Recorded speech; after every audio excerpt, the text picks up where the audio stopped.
What's up everyone, back with another video. This video is going to be on just breaking down weight loss slash fat loss as easy as I can do it for you, okay? So first let's look at a couple of the key components when it comes to body composition change, specifically fat loss, okay? You pretty much have three factors that are going to dictate this. Number one would be your BMR, which is your basal metabolic rate, okay? And that's at the rate that your body generates calorie burn at rest, okay? The next would be nutrition. That's pretty obvious what that is, food intake, okay? And the next is training, and that would be broke down, I guess, into two parts, resistance training or weight training and your cardio programming, okay? So let's start with BMR. Only one way to increase your basal metabolic rate, and that is to add lean tissue to the body or muscle, okay? That's the only way to do it. Now, I know what you're thinking, well, the goal is fat loss. How are we gonna gain muscle while we're in the fat loss phase? And the fact of the matter is, if you're new to resistance training or you've been in a surplus for a long time, you can actually still build muscle while you're in a calorie deficit. Next would be increasing activity. I guess that wouldn't be necessarily strictly your BMR, but it would be your daily energy expenditure. So if you increased your activity, around the job place or whatever your lifestyle entails, increasing activity is only going to help us on that journey of fat loss, okay? Next would be your nutrition, right? So the most important thing when it comes to your nutrition is being in what we call a calorie deficit, okay? And I'll put a link to a video that I did not too long ago which allowed you to understand how to find out how you would be in a calorie deficit through a very common app and everything like that. So step one, being in a calorie deficit, okay?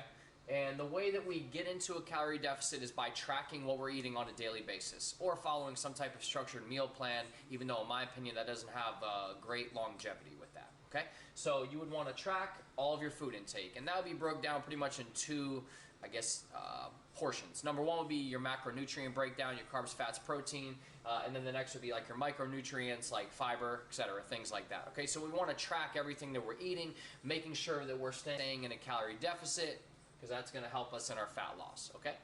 And number three would be your training, okay? So there's going to be a lot of different studies that show different types of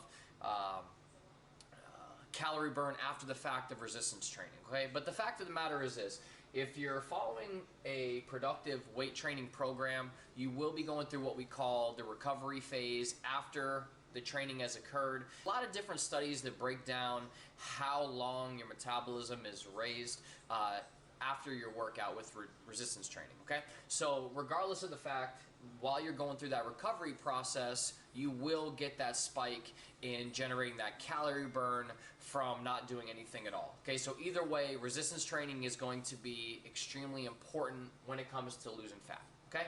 The next would be a cardio program, which is pretty self-explanatory. My preference would be high-intensity interval training. That, to me, has shown the best results for fat loss and not losing too much muscle. Since we're in a calorie deficit, inevitably you're going to lose some muscle, but we want to try to minimize that. And that brings me to another fact. When you are breaking down your calories and you get into your macronutrients, I would like to have protein pretty high. That has shown to minimize muscle loss as well. So that's just me breaking it down pretty much to the three key factors of what it would take for you to lose the fat and get the body that you want. So hopefully you enjoyed the video. Hopefully it brings a little more light to the scenario, and please subscribe for many more videos to come. Thank you.